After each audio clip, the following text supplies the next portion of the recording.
welcome back to the Homestead Skill of the Month Club. I'm Esther Emery, and today I'm here with Erin Case, my friend. We're going to be doing a Tuesday chat. So this is the kind of conversation that's great to have with you while you're doing a chore, maybe if you have your own gardening work to do or something boring around the house. We'd love to keep you company. And I do this every Tuesday.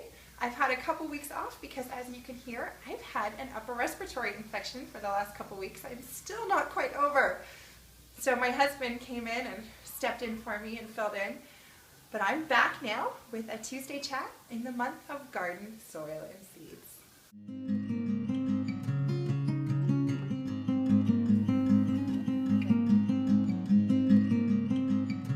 So I wanted to bring Erin to talk about gardening, and we're going to have a couple of other videos with her and her husband Lex as well, because Erin is my friend who loves gardening.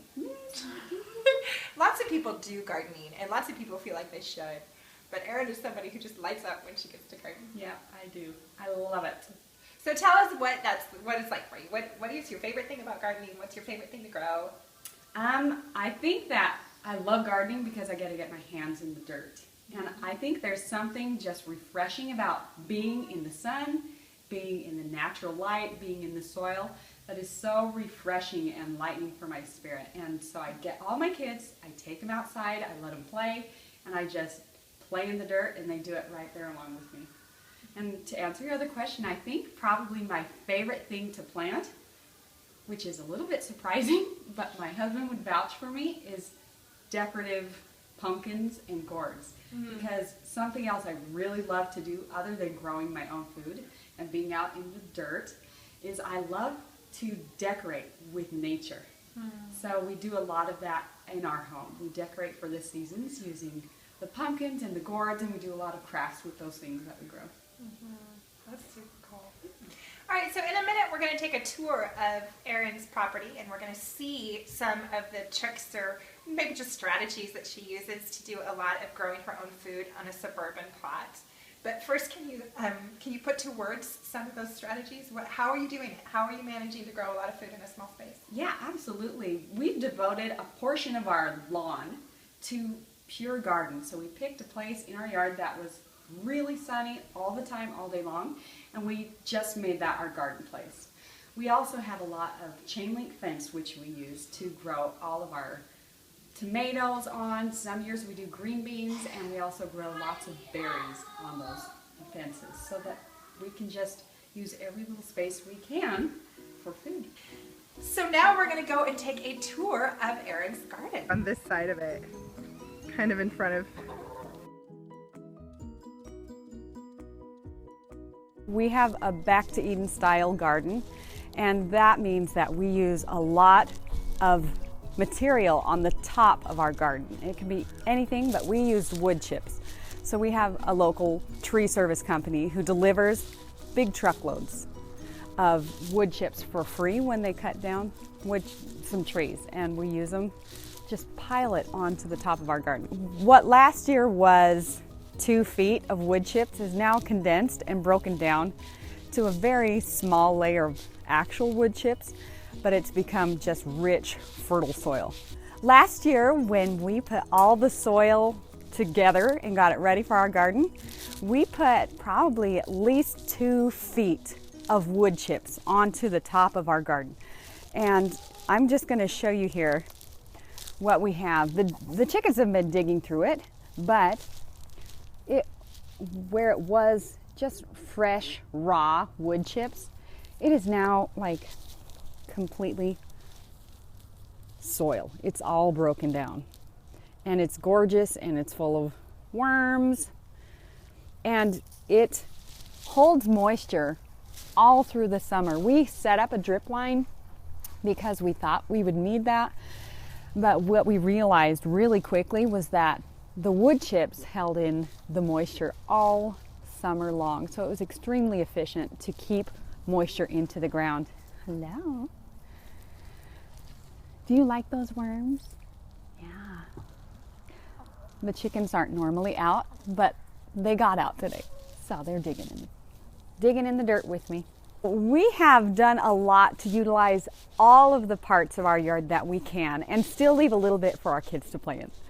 because I love gardening and I love fresh food. So we use up every square foot that we can to plant in. So we have quite a bit of chain link fencing, and it's open to a big field, and there are neighbors on the other side of the field, and it's not very private. So we use that fencing to plant lots of berries, and we use it to grow green beans on some years. This last year we did this arch of green beans, and it was fantastic, and it yielded a ridiculous amount the entire summer long. And so that's one way you can use square footage a lot, is to use fencing. We also utilize a lot of big pots that we get from nurseries. So right here we have 6 blueberry bushes in big pots, and they get a lot of sun there. And we've amended the soil so it's quite acidic for this area, because generally it's not. And they do really well here in our flower bed area against the wall, against the house, so it doesn't take up extra yard room. We just set it right where it lays against the house in the flower beds. So right here we have probably 15-20 feet of fencing that has raspberry canes on the inside and the far side.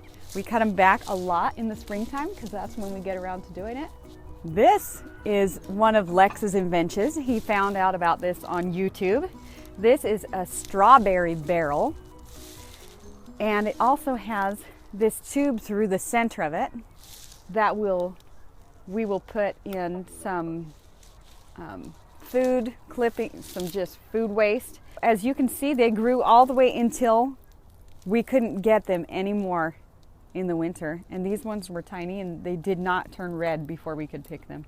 I grow a lot of herbs for making tea and for drying, and so the mint takes over, as you probably know.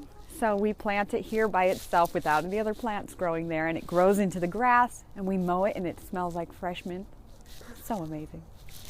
But we harvest it and dry it a few times in the summer, and we use it all winter long. And it just takes up 2 feet by 6 feet right here. And it's a fantastic way to have your fresh mint for cooking or for tea or whatever you'd like to use mint for.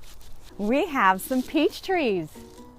I don't know a lot of people in our area that grow their own trees, fruit, but we love peaches.